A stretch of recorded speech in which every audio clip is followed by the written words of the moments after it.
இன்றைக்கு ஓய்வூதியம் என்பது மிக முக்கியமான பிரச்சனை. நீங்க ரிட்டையர்டான தொழிலாளிகள் 80 வயதுல 75 வயசுல பணிமனைக்கு வந்து கேட்டுக்கொண்டு போராட்டத்தில் ஈடுபடுறாங்க. அவங்க வர்றதே கஷ்டம்.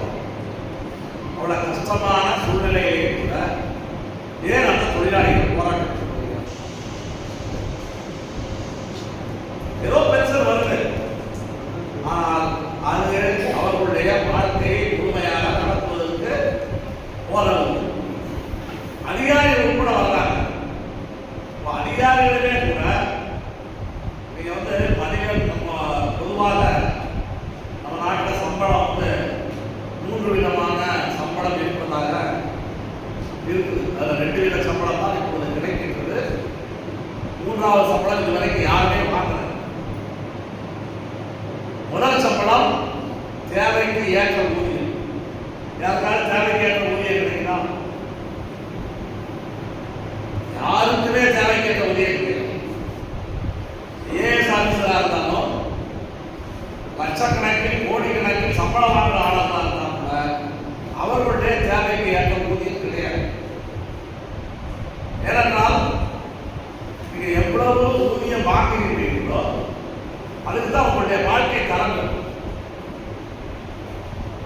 வாழ்க்கை தர இப்போ ஒரு தோழர்கள் வந்தாங்க, நம்ம சிஎம் தொழிலாளிகள் பார்க்க வந்தாங்க.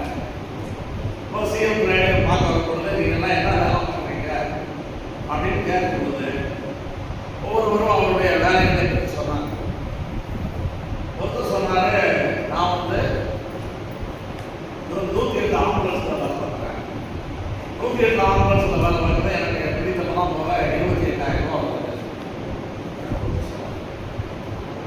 28,000 எனக்கு பத்த மாட்டேங்குது அப்படின்னு சொன்னாங்க.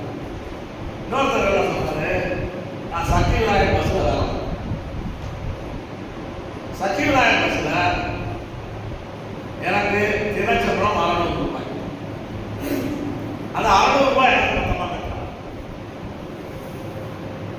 இன்னொருத்தர் எனக்கு எந்த வேலையும் இல்லை, வீட்டுக்காரமாக தான் எனக்கு சாப்பாடு கொடுக்குது அப்படின்னு அவர் சொல்லுவாங்க. இந்த சக்தி நாயகர் வேலை பார்க்கிறவங்க சரி அப்படின்னா மாதம் 12,000 ரூபாய், அவருக்கு 2 குழந்தைகள் இருக்குது, 2 குழந்தைகள் படிக்குது என்ன அப்படின்னு கேட்கும்போது வீட்டு வாடகை 1000 ரூபாய் கொடுத்தாரு. 1000 ரூபாய்க்கு ஒரு வீட்டில் குடியிருந்தா எனக்கு வாடகை வீட்டில் குடியிருப்பீங்களா? குறைந்தபட்சம் குடியிருந்த வீட்டினுடைய வாடகை 7,000, 8,000, 5,000. 5,000 1000 ரூபாய்க்கு ஒரு வீட்டில் குடியிருந்தா அது எப்படி இருக்கும்? அது வீடாக இருக்குமா?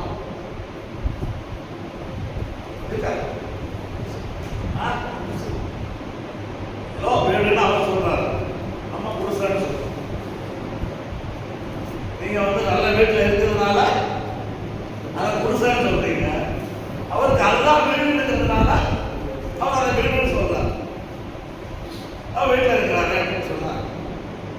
இதனுடைய அர்த்தம் என்னன்னா, எவ்வளவு ஊதியம் வாங்குகிறோமோ அந்த ஊதியத்துக்கு தான் அவர்களுடைய வாழ்க்கை தரம் இருக்கும்.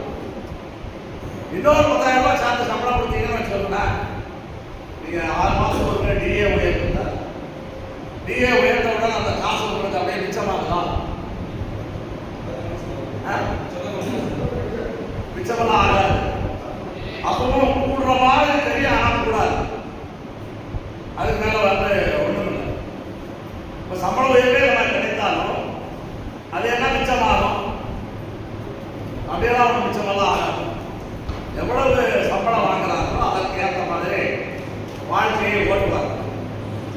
இப்போ ஓய்வு பெற்ற ஊழியர்கள் எவ்வளவு பென்ஷன் வாங்குறாங்களோ அந்த பென்ஷனை வைத்து அவர்களுடைய வாழ்க்கையை ஓட்ட முடியும். ஏன் ஓட்ட முடியல? நேற்று வரை அவர் வந்து 50,000, 70,000, 80,000, 1 லட்சம் தான் சம்பளம் வாங்கிட்டு இருந்தார். 1 லட்சம் சம்பளம் வாங்கிட்டு இருந்தவருக்கு அதுக்கு ஏற்ற மாதிரி வாழ்க்கை கலந்து இப்போ அதிகாரிகளே பாடத்துக்கு வர்றாங்க. அதிகாரிகளுக்கு என்ன பிரச்சனை? 2 லட்சம் சம்பளம் வாங்கினாங்க, நல்ல வசதி வாய்ப்பாக இருக்கிறாங்க, நல்ல வசதி வாய்ப்பாக இருக்கு.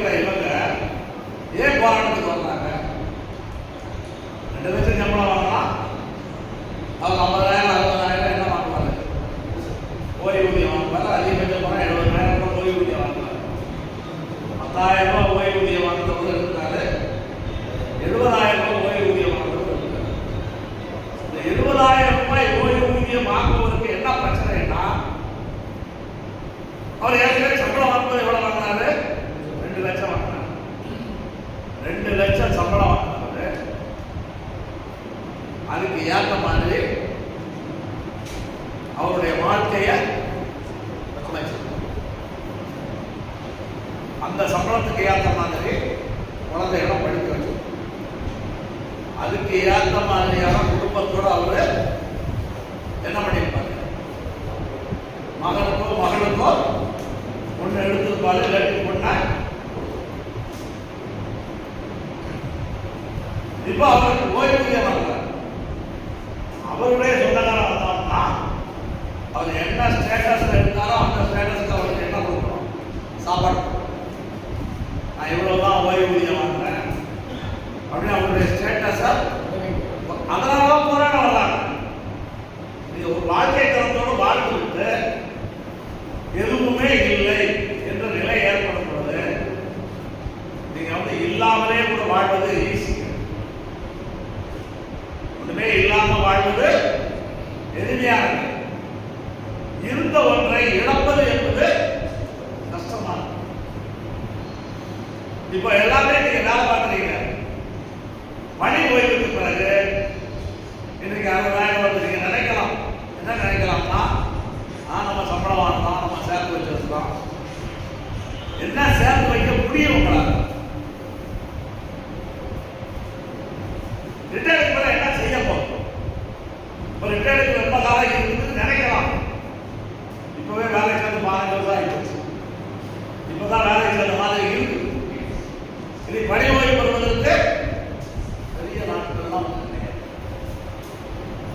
அதாவது ஓய்வூதியம் என்பது வயதானது எல்லோருடைய வாழ்வாதாரம். இன்றைக்கு அந்த ஓய்வூதியத்துக்கு தான் நாடுகளா போராட்டம். அரசு ஊழியர்கள் போராடுகிறார்கள், ஆசிரியர்கள் போராடுகிறார்கள், இந்தியா முழுவதும் போராடுறாங்க. இப்பொழுது சமீபத்திலே மோடி நடைபெற்ற தேர்தல்களில் டெல்லி தேர்தல் உட்பட வெற்றி பெறுவதற்கான காரணம் என்ன சொல்றாங்கன்னா, ஒருங்கிணைந்த ஒரு ஓய்வூதிய திட்டம் என்று